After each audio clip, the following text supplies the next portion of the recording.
All right, so Trump is deploying National Guard to D.C. and also placing the police under federal control. All of this started because of Big Balls. Big Balls was beaten up by a group of rowdy teenagers, according to the police. There were two teenagers, one 15-year-old, I think, teenage boy, and then another teenage girl.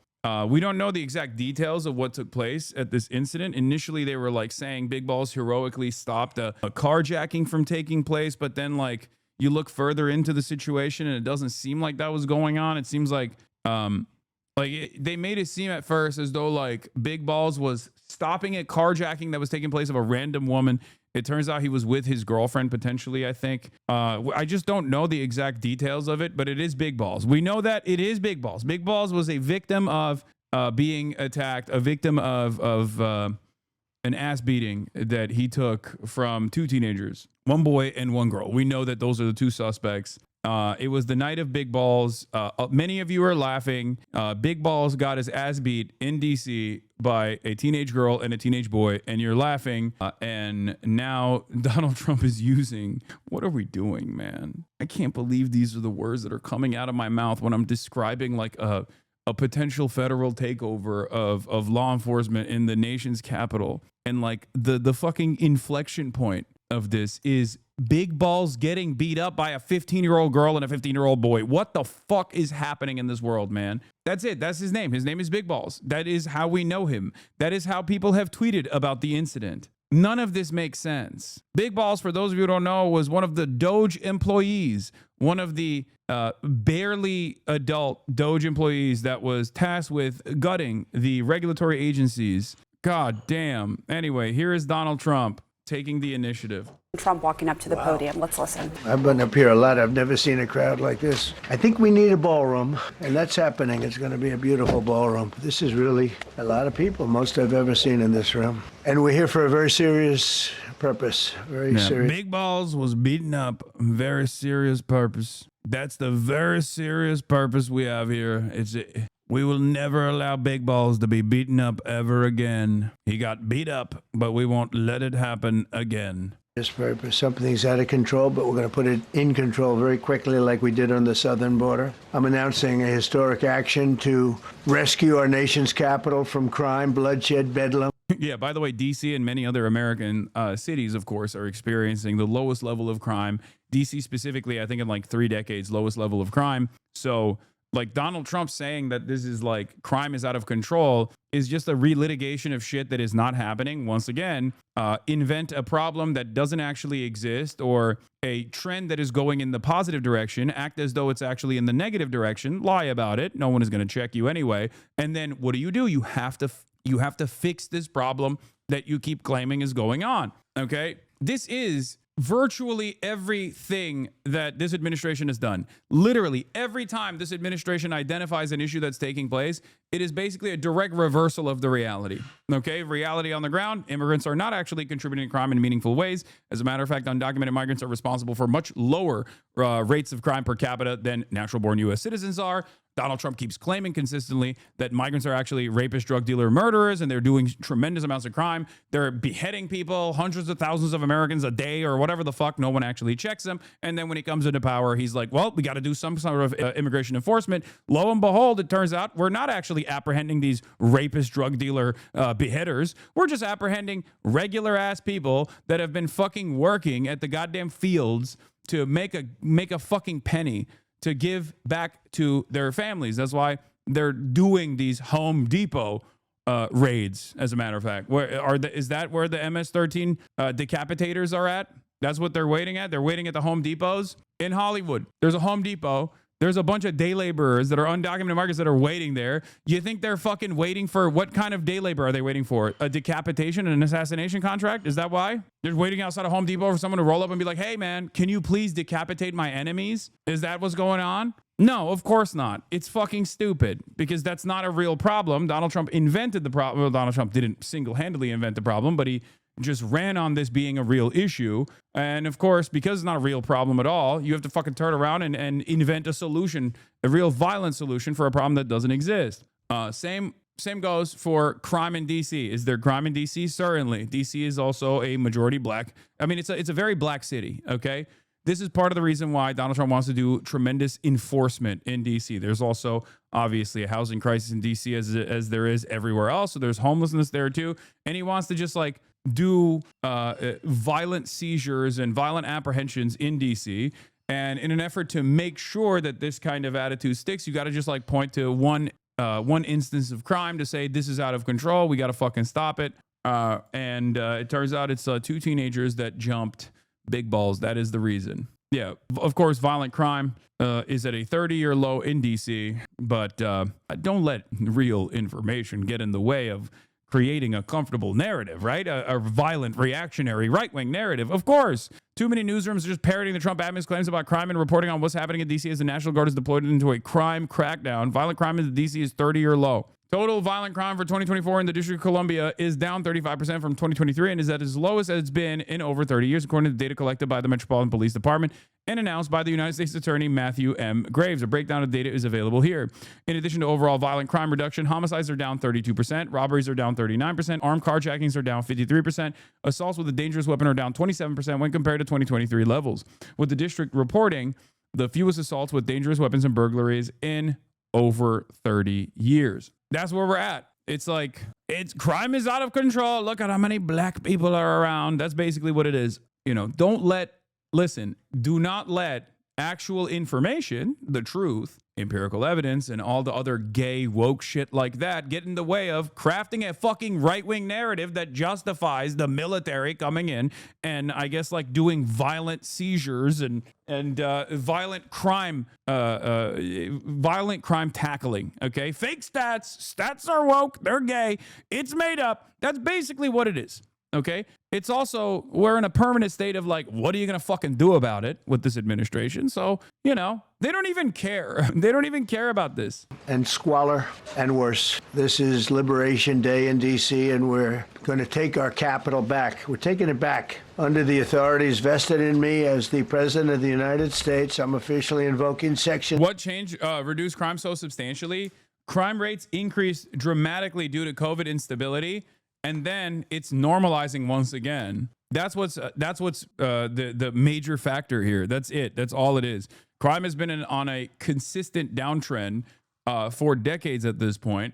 What these guys mean when they talk about crime, what they mean is visible poverty, okay, homelessness, and you know, storefronts closing down, shit like that, which is a direct product of bad policy. And the only way to tackle that issue is by doing good policy that actually improves the material circumstances of working class Americans. But obviously they won't do that because that's fucking extra woke and extra gay, extra socialist, right? So they have to do like violent apprehension, which is fascist. It's on the exact opposite front. Not to get all blue and on, but this feels like a practice run for eventually declaring martial law nationwide. Oh, for sure. Abso-freaking-lutely. That's not even, I don't think that's blue and on at all. It's very obvious that this man wants to federalize the National Guard in every state he possibly can, specifically blue states. Red states will obviously implement the National Guard at the Trump's behest regardless. And he wants to violently and forcibly go through this process and take control over every single fucking country. It's interesting because like there is no sophisticated false flag operation or a psyop that they're implementing. They're basically just saying there's no need for it anymore. You can just have Donald Trump say there's a lot of crime happening in this area, so we have to literally use the military to stop it. And people will go, okay, I guess we do. Like there's no need for any sort of, there's no false flag operation. There's no like, CIA comes in and like it does some kind of like intervention or whatever. The president just says it. There's no pushback from the media ecosystem. So obviously whatever he says goes. And before you know it, you're like, I guess we just have military on the streets. Great. 740 of the District of Columbia Home Rule Act, you know what that is? And placing the D.C. Metropolitan Police Department under direct federal control, and you'll be meeting the people that will be directly involved with that. Very good people, but they're tough, and they know what's happening, and they've done it before. In addition...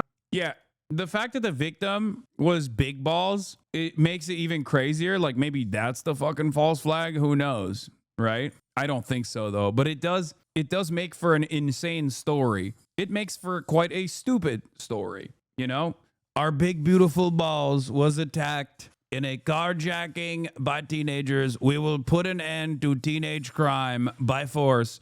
We will make the military shoot the teens. Deploying the National Guard to help reestablish law, order, and public safety in Washington, D.C., and they're going to be allowed to do their job properly. And you people are victims of it, too. You know, you're reporters, and I understand a lot of you tend to be on the liberal side, but you don't want to get mugged and raped and shot and killed. And you all know people and friends of yours that happened. And so you can be any... I think one of the craziest things to say in DC of all places is that, like, you don't want to be mugged and raped and shot and killed. And it's like, dog, you're a rapist, okay? You have a literal, another rapist to your left that you made the Secretary of State. In DC of all places, if someone is likely to be raped, it is probably by the rapist in charge of the government, okay? What an insane thing to just add on to the equation. It's like, when we do it, when we do the rapes, it's different. It's legalized. It's cool. Ghislaine Maxwell, free Ghislaine.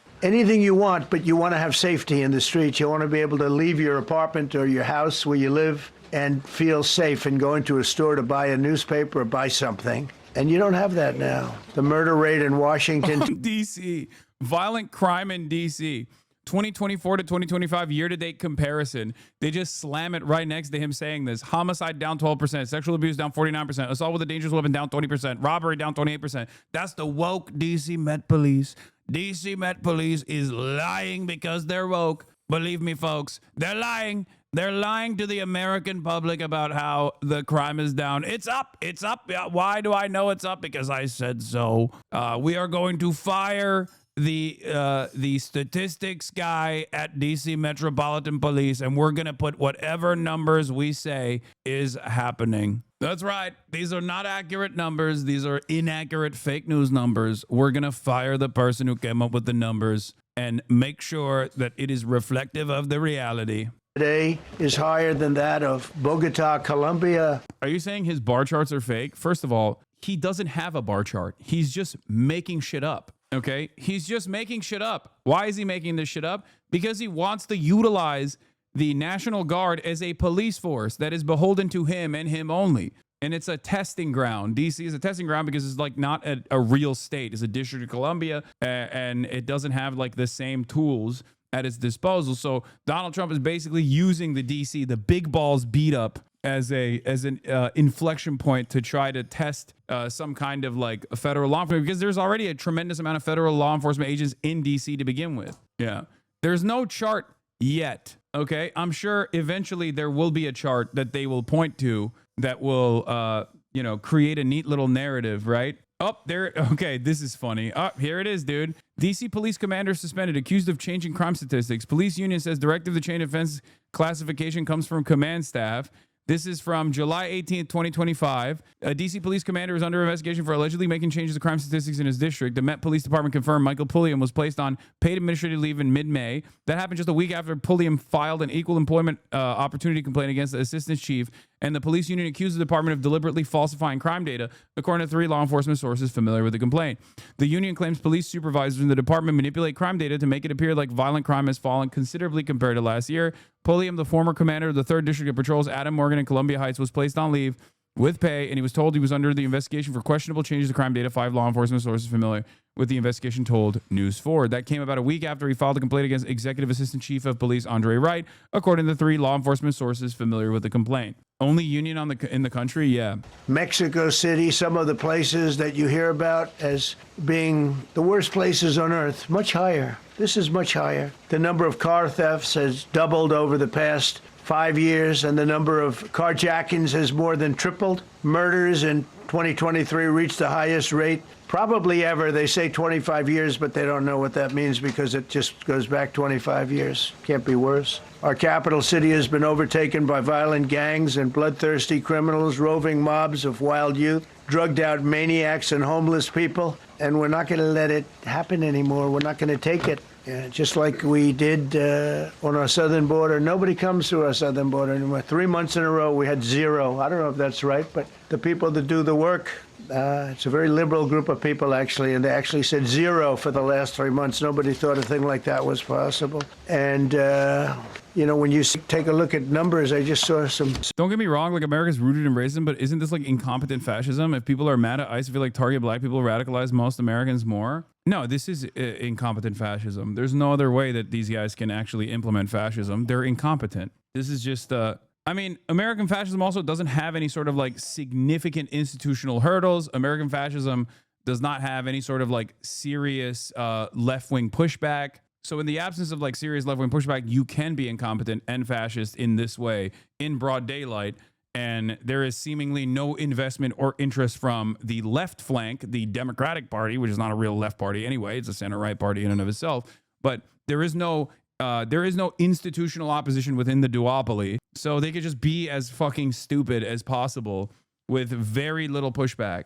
They already have captured the attention and the investment of some of the power brokers that control flows of information. On the one hand, you have the Fourth Estate, mainstream news and mainstream press owned by billionaires. Donald Trump goes to them and says, hey, play ball and I will help you. Some of them actually do play ball. Others that actually have any sort of like ideological opposition, because there's no real investment in like covering things truthfully, but there are, different interests that some billionaires might have over others. And the ones that actually do cover things that make Trump look bad, for example, Donald Trump will go and sue in the court system. He's been doing it nonstop. And guess what?